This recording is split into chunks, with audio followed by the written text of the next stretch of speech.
हिमालय दिवस पर संरक्षण का आह्वान, राज्यपाल और मुख्यमंत्री ने किया आह्वान। हिमालय है हमारा भविष्य और विरासत। स्कूलों को खोलने के पक्ष में नहीं राज्य सरकार, कोरोना के बढ़ते प्रकोप को लेकर फैसला, शिक्षा मंत्री अरविंद पांडे ने दी जानकारी। 4 महीने में तीसरी बार आज केदारनाथ पुनर्निर्माण की समीक्षा करेंगे पीएम मोदी, देहरादून से जुड़ेंगे सीएम त्रिवेंद्र सिंह रावत। निजी अस्पतालों को फ्री वेंटिलेटर देगी सरकार, नहीं लिया जाएगा कोई शुल्क, सचिव स्वास्थ्य अमित सिंह नेगी ने जारी किया आदेश। प्रदेश में बढ़ते बेरोजगार के खिलाफ उपवास करेंगे पूर्व मुख्यमंत्री हरीश रावत, 12 सितंबर को प्रदेश व्यापी प्रदर्शन करेगी कांग्रेस। उत्तराखंड में जारी है लगातार कोरोना का कहर, 658 नए कोरोना मरीज मिले, संक्रमित 10 और मरीजों की हुई मौत। आप देख रहे हैं के न्यूज, खबरों का सारथी। नमस्कार, मैं हूं आपके साथ यशी शुक्ला और अब बात करेंगे, आओ मिलकर हिमालय बचाएं। हिमालय दिवस के जरिए हिमालय के संरक्षण की मुहिम अब 10 साल पूरे कर चुकी है। मुद्दों पर पड़ी धूल की परत को साफ कर अब मुहिम कुछ ठोस हासिल करने की ओर है। इस बार कोरोना के कारण उत्तराखंड सरकार ने किसी बड़े आयोजन को नहीं किया, लेकिन हिमालय संरक्षण के जज्बे के आगे आखिरकार कोरोना को भी हार माननी पड़ी है। इस दौरान राज्यपाल और मुख्यमंत्री ने भी हिमालय संरक्षण को लेकर आह्वान किया है। केंद्रीय शिक्षा मंत्री रमेश पोखरियाल निशंक ने कहा कि हिमालय के संरक्षण के लिए सभी को साथ आना होगा। देखिए पूरी जानकारी इस रिपोर्ट में। हिमालय दिवस पर संरक्षण का आह्वान। हिमालय संरक्षण के 10 साल का सफर पूरा। हिमालय है हमारा भविष्य और विरासत। संरक्षण को दे 100% योगदान। पर्यावरण के अनुकूल जीवन शैली अपनाएं। राज्यपाल और मुख्यमंत्री ने किया आह्वान। केंद्रीय मंत्री रमेश पोखरियाल निशंक ने भी की अपील। संरक्षण के लिए सभी को आना होगा साथ, निशंक।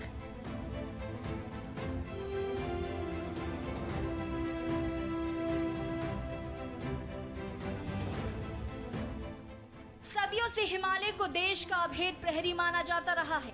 हिमालय और प्रकृति के रिश्ते में भी बदलाव आ रहा है। इस बदलाव के पीछे कई कारण हैं। जलवायु परिवर्तन एक बड़ा कारण है। हिमालय को लेकर हमारे नजरिए में आ रहा बदलाव भी है। इसलिए अब अभेद दुर्गम देश की रक्षा प्रहरी नहीं रह गया है। हिमालय दिवस पर इस बार इस रिश्ते की गहराई से पड़ताल करने की जरूरत पर भी जोर दिया जा रहा है। राज्यपाल बेबी रानी मौर्य और मुख्यमंत्री त्रिवेंद्र सिंह रावत ने हिमालय दिवस के अवसर पर प्रदेश वासियों से हिमालय के संरक्षण के लिए 100% योगदान करने का आह्वान किया। राज्यपाल मौर्य ने अपने संदेश में कहा कि जीवन को सुरक्षित करने के लिए हिमालय का संरक्षण आवश्यक है। हिमालय सिर्फ पर्वतमाला ही नहीं, बल्कि भारतीय संस्कृति और सभ्यता का महान केंद्र भी है। सरकार के प्रयासों के साथ ही हम सभी को सामूहिक जिम्मेदारी के साथ हिमालय के संरक्षण के लिए महत्वपूर्ण भूमिका निभानी होगी। इतना ही नहीं, उन्होंने कहा कि हिमालयी क्षेत्रों में प्लास्टिक और इससे निर्मित पदार्थों, पॉलिथीन का प्रयोग नहीं करना चाहिए। नदी और जल स्रोतों की साफ सफाई पर विशेष ध्यान देना होगा। हम अपने जीवन शैली में सकारात्मक बदलाव पर पर्यावरण के अनुकूल उपायों को अपनाकर हिमालय के संरक्षण की दिशा में अपना योगदान दे सकते हैं। भाइयों बहनों, हम प्रतिवर्ष 9 सितंबर हिमालय दिवस के रूप में मनाते हैं। हम सब जानते हैं कि हिमालय हमारी देश की नहीं बल्कि विश्व की धरोहर है। हिमालय के संरक्षण ये हमारा दायित्व बनता है और इसके लिए हम सबको सदैव प्रयास की आवश्यकता है। केवल जागरूकता से ही हम हिमालय का संरक्षण कर सकते हैं। आज तमाम दुनिया हिमालय के संरक्षण को लेकर चिंतित है। हिमालय का मतलब है हमारी संस्कृति का उद्गम। हिमालय का मतलब है कि हमारे देश के पर्यावरण को संरक्षित करना। हिमालय का मतलब है कि हमारी तमाम आस्थाएं हिमालय से जुड़ी हुई हैं। हिमालय हमारी प्रेरणा है, हिमालय हमारी पूंजी है, जिसको हमको संरक्षित रखना है। मैं तमाम उत्तराखंड वासियों से अनुरोध करना चाहता हूं, तमाम उन संस्थाओं से मैं विनम्र अनुरोध करना चाहता हूं कि जो पर्यावरण के प्रति सदैव चिंतित रहते हैं और उसके लिए कार्य कर रहे हैं, आइए हम उन संस्थाओं का सहयोग करें और हिमालय को बचाने के लिए आगे आए। समय पर अगर हम जागृत हो जाएं, समय पर अगर हमने हिमालय को बचाने के लिए शपथ ले ली, हमने हिमालय संरक्षण का वचन दे दिया, तो हम हिमालय के संरक्षण के सच्चे प्रहरी बने और 9 सितंबर हिमालय दिवस के अवसर पर हम ये संकल्प लें कि हमको हिमालय का संरक्षण करना है। वहीं सीएम त्रिवेंद्र सिंह रावत ने कहा कि हिमालय न सिर्फ भारत बल्कि विश्व की बहुत बड़ी आबादी को प्रभावित करता है। ये हमारा भविष्य एवं विरासत दोनों है। हिमालय के सुरक्षित रहने पर ही इससे निकलने वाली सदा नीरा नदियां भी सुरक्षित रहेंगी। हिमालय की इन पावन नदियों का जल और जलवायु पूरे देश को एक सूत्र में पिरोता है। केंद्रीय मंत्री रमेश पोखरियाल निशंक ने भी कहा कि अब ये महसूस किया जा रहा है कि हिमालय के संरक्षण में सभी को साथ आना होगा। हिमालय हमारे लिए ही नहीं बल्कि पूरे विश्व के लिए महत्वपूर्ण है। ऐसे में हिमालय के संरक्षण की मुहिम किसी एक की नहीं हो सकती, इसमें हर संबंधित पक्ष का साथ हासिल करना होगा। इतना ही नहीं, उन्होंने ट्वीट कर भी ये बात कही है। भारत भूमि के प्राकृतिक प्रहरी, अनन्य सदा नीरा नदियों के उद्गम, बहुमूल्य जड़ी बूटियों के स्रोत तथा अगणित खूबियों से युक्त भारतवर्ष के ताज हिमालय के संरक्षण हेतु समर्पित हिमालय दिवस के अवसर पर देशवासियों को मेरा आह्वान है कि हिमालय के संरक्षण व संवर्धन का प्रण करें। हिमालय का अपना अलग भूगोल, पारिस्थितिकी और पर्यावरण तंत्र है। इसकी पृथक सामाजिक, आर्थिक और सांस्कृतिक पहलू हैं और इन सब के बारे में हमें शिद्दत से पूरी गंभीरता से सोचने के साथ हिमालय के संरक्षण व संवर्धन के लिए सभी को संकल्पित होना होगा। केंद्रीय शिक्षा मंत्री रमेश पोखरियाल निशंक। परिवर्तन ही तो हम सबके जीवन का मूल आधार है और इसमें सबसे अहम हिस्सा होता है पहाड़ का, जो हमें ये सिखाता है कि जलवायु के बिना कुछ नहीं है। इसलिए जलवायु को समझना अति आवश्यक है। पहाड़ों का ख्याल रखना भी हमारी अहम जिम्मेदारी है। डेस्क रिपोर्ट, के न्यूज इंडिया। और अब बात करेंगे त्रिवेंद्र सरकार का बड़ा फैसला। कोरोना संक्रमण के गंभीर मरीजों के इलाज के लिए सरकार की ओर से निजी अस्पतालों को वेंटिलेटर दिए जाएंगे। इसके लिए निजी अस्पतालों से कोई शुल्क नहीं लिया जाएगा, लेकिन वेंटिलेटर में तकनीकी खराबी आने पर मरम्मत की जिम्मेदारी अस्पतालों की होगी। इस संबंध में सचिव स्वास्थ्य अमित सिंह नेगी द्वारा आदेश जारी कर दिए गए हैं। दिखाते हैं आपको। निजी अस्पतालों को फ्री वेंटिलेटर देगी सरकार। वेंटिलेटर की कमी के चलते लिया फैसला। वेंटिलेटर के लिए नहीं लिया जाएगा कोई शुल्क। कोरोना के इलाज में आ रही कमी के चलते फैसला। वेंटिलेटरों का इस्तेमाल कोरोना मरीजों के उपचार में ही होगा। सरकार के फैसले से निजी अस्पतालों की समस्या दूर होगी। गंभीर मरीजों को समय पर वेंटिलेटर की सुविधा मिल सकेगी। कोरोना की रोकथाम के लिए सरकार का सैंपल जांच बढ़ाने पर जोर। दून और श्रीनगर में रोज होगी 2000 सैंपलों की जांच। रुद्रपुर में नई लैब स्थापित करने को आईसीएमआर की अनुमति। पहले की तुलना में सैंपल जांच में काफी बढ़ोतरी।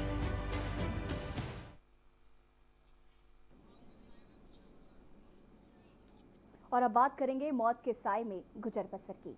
आपदा की दृष्टि से अति संवेदनशील जनपद रुद्रप्रयाग में आज भी सैकड़ों परिवार खतरे की जद में होने से विस्थापन की बाट जो रहे हैं, लेकिन वर्षों गुजर जाने के बाद भी आपदा पीड़ित परिवारों का विस्थापन नहीं हो पाया है, जिस कारण ग्रामीण जीवन और मौत के साए में गुजर बसर कर रहे हैं। प्रशासन व सरकार की लापरवाही का दंश झेल रहे हैं। क्या है पूरा मामला, दिखाते हैं आपको इस रिपोर्ट में।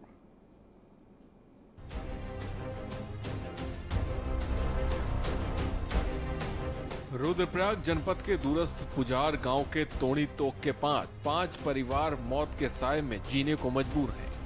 इसमें 5 परिवारों के घरों में मोटी मोटी दरारें आ गईं। तब से लेकर अब तक प्रभावित परिवार विस्थापन की मांग कर रहे हैं, लेकिन विस्थापन नहीं हो पाया है। प्रत्येक मानसून सीजन में ग्रामीण अपने घर छोड़कर सुरक्षित स्थानों पर शरण लेते हैं। ग्रामीण शासन प्रशासन से कई बार सुरक्षा की मांग कर चुके हैं, लेकिन कोई उपाय नहीं किए गए हैं। रात भर यहाँ पे बच्चों के लिए कि जगह जगह जहाँ पे बचाव के लिए उतना हम कोशिश करते हैं, जगह जगह भागते हैं। डीएम साहब को मैंने 3 बार में रुद्रप्रयाग चले गए, फिर डीएम साहब यहाँ आए, पूरा प्रशासन आ गया। प्रशासन ही उस टाइम डीएम साहब ने ये बोला था कि इनको तुरंत 15 दिन के अंदर जो है विस्थापन के लिए कार्रवाई करिए, मेरे पास फाइल भेजिए। तहसील में मैं 2 बार 3-4 बार तहसील चले गया हूँ, वो यही बोल रहे हैं कि हम कार्रवाई कर रहे हैं, वह कुछ नहीं हो रहा। मैं जा रहा हूँ आ रहा हूँ, आज भी गया था, कुछ नहीं हुआ। अब ये बोल रहे हैं कि कभी बोल रहे हैं कि हम कार्रवाई कर रहे हैं, कभी कुछ बोले हमारा बच्चा यहाँ, मैं कहा मेरे बच्चे परेशान हैं, हम रात भर सो नहीं रहे हैं, मेरे पशु यहाँ पे वो रात भर कभी भी दब सकते हैं, हम कभी भी यहाँ पे जान मान का हानि हो सकता है।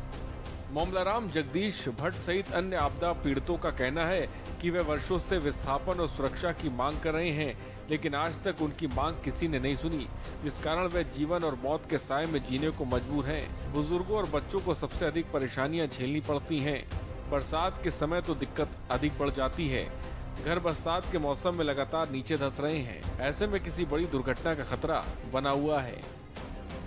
2013 की आपदा से ये दसाव चल रहा है और हमारे पास अन्यत्र कोई जगह नहीं है कि जो हम अन्य जगह पे भी जा सकते हैं।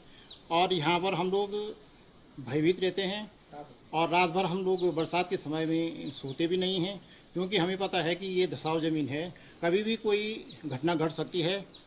और सूचना प्रशासन को हमने दी है, प्रशासन यहाँ पर आया है। लगातार चल रही है बारिश, बरसात चल रहा जो, तो इसमें और ज़्यादा धसाव चल रहा है ये, क्योंकि चारों तरफ कोने कोनों में, मकान की छतों में, नीचे फर्श में सारी दरारें आ रखी हैं।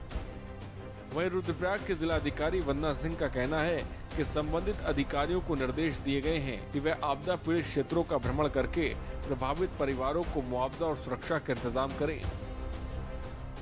अभी हम लोगों के द्वारा सभी उप जिलाधिकारियों को ये निर्देश दिए गए हैं कि ऐसे फैमिलीज जिनको नियमानुसार मुआवजा भी दे दिया गया है पूर्ण रूप से क्षतिग्रस्त भवनों का, और उसके बावजूद अगर कोई जो है क्षतिग्रस्त भवनों में निवास कर रहा है तो उनको नोटिस दिया जाए, किसी भी प्रकार से असुरक्षित भवन में कोई निवास न करे।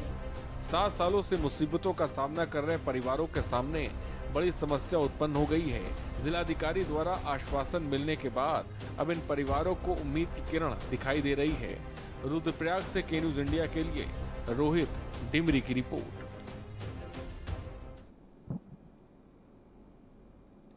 और अब बात करेंगे संस्कृत अकादमी उत्तराखंड का नामांतरण। मुख्यमंत्री त्रिवेंद्र सिंह रावत की अध्यक्षता में संस्कृत अकादमी उत्तराखंड की बैठक हुई। बैठक में निर्णय लिया गया कि संस्कृत अकादमी का नाम उत्तरांचल संस्कृत संस्थानम हरिद्वार उत्तराखंड होगा। और क्या कुछ कहा है, देखिए इस रिपोर्ट में। संस्कृत अकादमी उत्तराखंड की बैठक। मुख्यमंत्री त्रिवेंद्र सिंह रावत की अध्यक्षता में बैठक। बैठक में अकादमी के नाम बदलने पर मुहर। उत्तराखंड संस्कृत संस्थानम हरिद्वार उत्तराखंड हुआ नाम। संस्कृत अकादमी उत्तराखंड की बैठक में हुआ फैसला। मुख्यमंत्री त्रिवेंद्र सिंह रावत ने कहा, भाषाओं की जननी संस्कृत को बढ़ावा देना बहुत जरूरी। संस्कृत भाषा के प्रति युवाओं का रुझान बढ़ेगा। जनपद और ब्लॉक स्तर पर बने संस्कृत ग्राम। युवाओं को संस्कृत की अच्छी जानकारी हो।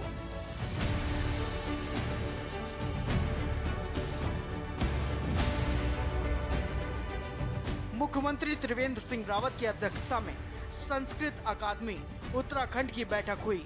बैठक में निर्णय लिया गया कि संस्कृत अकादमी का नाम उत्तरांचल संस्कृत संस्थानम हरिद्वार उत्तराखंड होगा। मुख्यमंत्री ने कहा कि भाषाओं की जननी संस्कृत को बढ़ावा देना बहुत जरूरी है। इससे हमारी प्राचीन संस्कृति के संरक्षण के साथ ही संस्कृत भाषा के प्रति युवाओं का रुझान बढ़ेगा। सीएम ने कहा कि पहले जनपद और उसके बाद ब्लॉक स्तर पर संस्कृत ग्राम बनाए जाएं। युवाओं को संस्कृत की अच्छी जानकारी हो, समाज तक इसका व्यापक प्रभाव हो। इसके लिए संस्कृत भाषा को बढ़ावा देने के साथ ही शोध कार्य पर विशेष ध्यान दिया जाए। सीएम त्रिवेंद्र ने कहा कि संस्कृत भाषा, वेद पुराणों व लिपिकों पर शोध कार्य को बढ़ावा देने की जरूरत है। इस पर काम हो और ये काम परिणाम आधारित हो।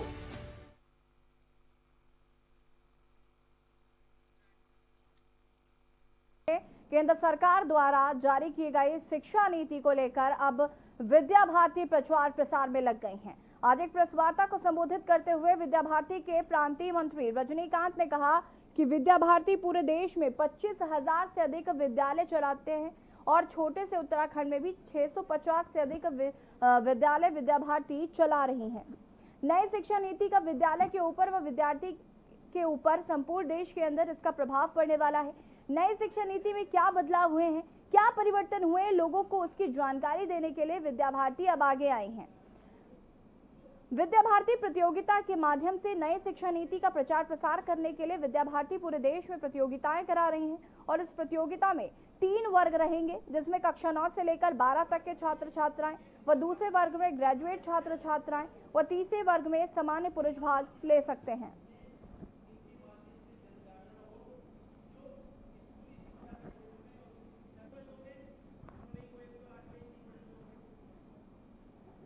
देखिए, विद्या भारती पूरे देश में 25,000 से ज़्यादा विद्यालय चलाता है और जो अपना छोटा सा राज्य है उत्तराखंड, इस उत्तराखंड में भी हम 650 से ज़्यादा विद्यालय चलाते हैं। निश्चित रूप से नई राष्ट्रीय शिक्षा नीति का इन विद्यालयों के ऊपर, विद्यार्थियों के ऊपर और संपूर्ण देश के ऊपर प्रभाव पड़ने वाला है।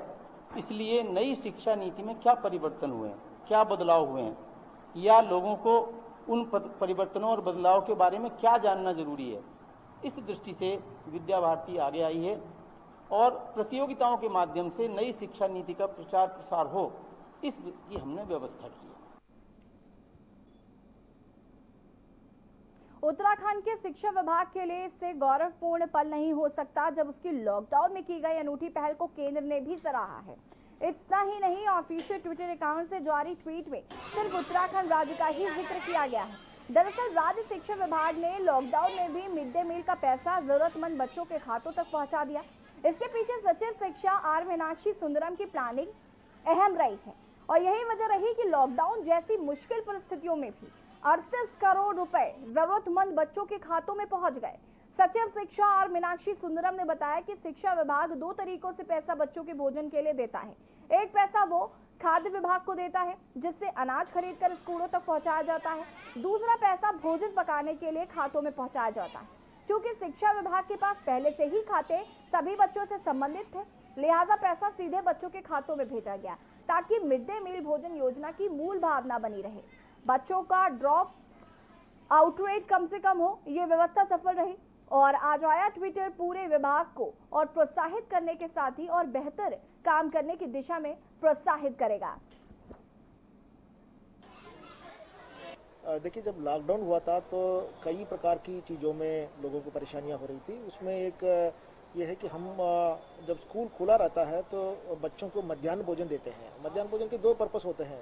एक तो पर्पस है कि जो ड्रॉप आउट रेट है वो कम हो जाए और बच्चे जो हैं लगातार शिक्षा लेते रहें, और उसका दूसरा पर्पस है कि जो कुपोषण है वो एड्रेस हो जाए। तो ऐसे में ये इशू आई थी। इवन माननीय सर्वोच्च न्यायालय में भी एक जनहित याचिका दायर हुई थी कि बच्चों को जो है मध्याह्न भोजन की व्यवस्था अनवरत होनी चाहिए।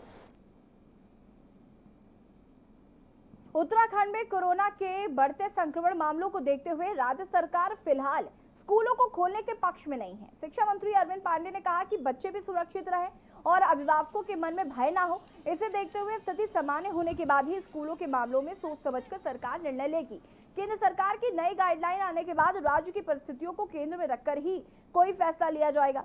शिक्षा मंत्री अरविंद पांडे ने कहा कि राज्य में जिस तरह से कोरोना के मामले आ रहे हैं उससे हर कोई चिंतित है। ऐसे में बच्चों के स्वास्थ्य पर कोई आंच न आए, ये सरकार का कर्तव्य है। उन्होंने कहा कि कोरोना के मामले बढ़े जरूर हैं, मगर सरकार के प्रयासों से स्थिति नियंत्रण में है, लिहाजा स्थिति सुधरने के बाद ही स्कूलों के बारे में निर्णय लिया जाएगा।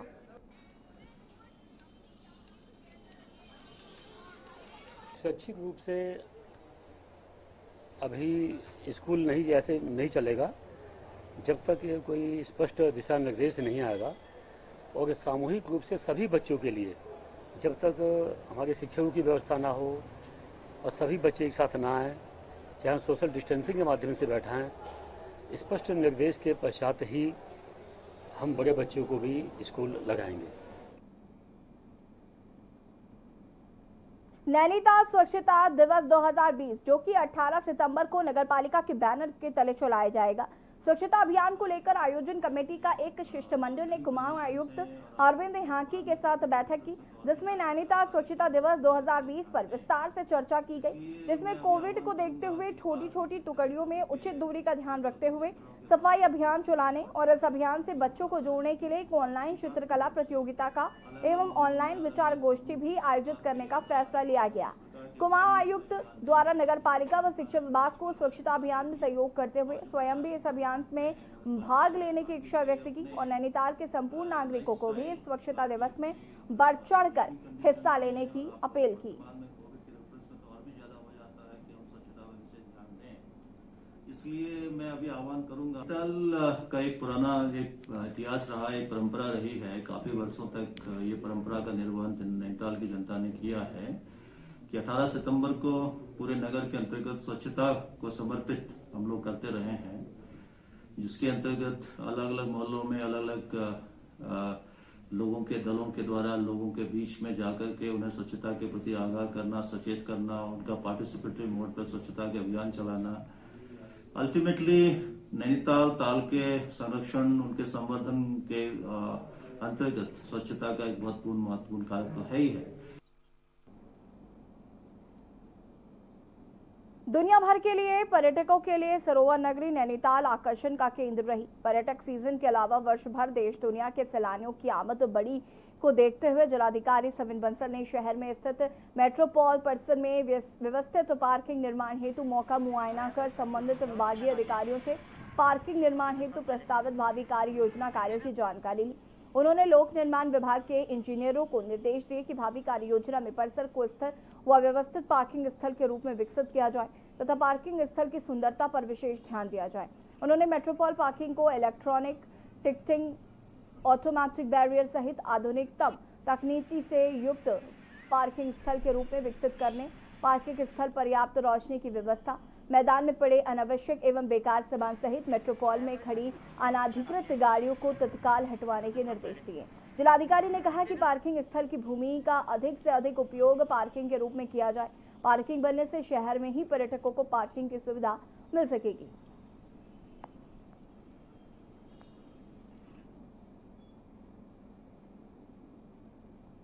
मुख्यमंत्री त्रिवेंद्र सिंह रावत ने एक वीडियो शेयर किया जिसमें उन्होंने कोविड-19 एवं डेंगू से बचाव के संबंध में प्रदेशवासियों से विशेष अपील की। कहा कि आइए हम सभी एक जिम्मेवार नागरिक बने तथा इस लड़ाई में अपना सहयोग प्रदान करें। सम्मानित भाइयों बहनों, नमस्कार। पिछले दिनों से कोविड-19 के संक्रमण का तेजी से विस्तार हो रहा है। सरकार संक्रमण को रोकने के लिए भरसक प्रयास कर रही है। हमारे चिकित्सक और हमारे तमाम, चाहे पुलिसकर्मी हों, आशा वर्कर हों, आंगनबाड़ी वर्कर हों, वो लगातार जागरूकता के लिए कार्यक्रम कर रहे हैं। लेकिन कोविड-19 को रोकने के लिए हमारे सामूहिक प्रयास की आवश्यकता है। मैं देख रहा हूं कि हमें जो दूरी बनाकर रखना चाहिए, जिसको सामाजिक दूरी कहा गया, फिजिकल डिस्टेंस कहा गया, उसका हम पालन नहीं कर रहे हैं। साथ ही जो मास्क लगाकर रखना चाहिए वो मास्क भी हम लोग किन्हीं कारणों से हम उसको उतार लेते हैं, जिसके गंभीर दुष्परिणाम हो सकते हैं। और इसलिए मेरी तमाम उत्तराखंड वासियों से निवेदन है, मेरी विनम्र प्रार्थना है कि हम लोग सामाजिक दूरी, कम से कम 2 गज की दूरी का हर समय हम लोग ख्याल रखें, मास्क लगा कर रखें और बार बार अपने हाथों को साबुन से धोना ये हम अवश्य करें। यही एकमात्र हमारे पास महामंत्र है जिससे हम कोविड-19 के संक्रमण को कुछ कम कर सकते हैं। मेरा आप सबसे विनम्र अनुरोध है कि आप सदैव जागरूक रहें और संक्रमण को रोकने में एक दूसरे का सहयोग करें। एक बात मुझे आपसे और कहनी है कि आजकल ही डेंगू का भी प्रभाव दिखाई देता है।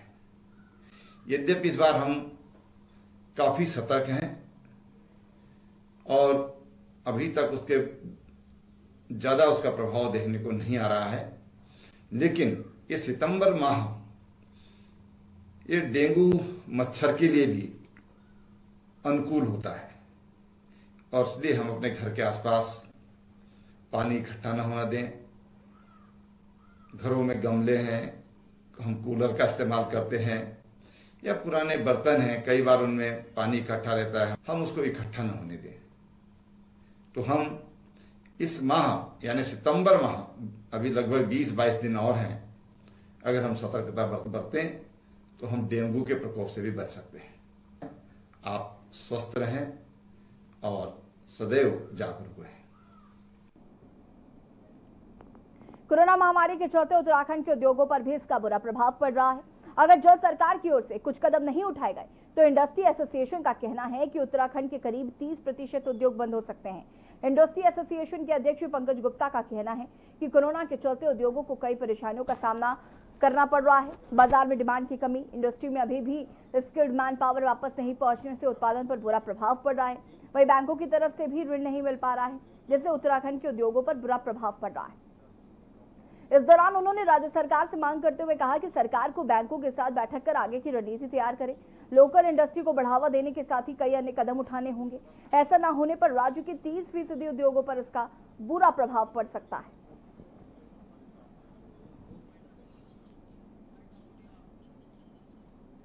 हमारा उत्तराखंड के बुलेटिन में फिलहाल इतना ही। देखते रहिए के न्यूज़ इंडिया। नमस्कार।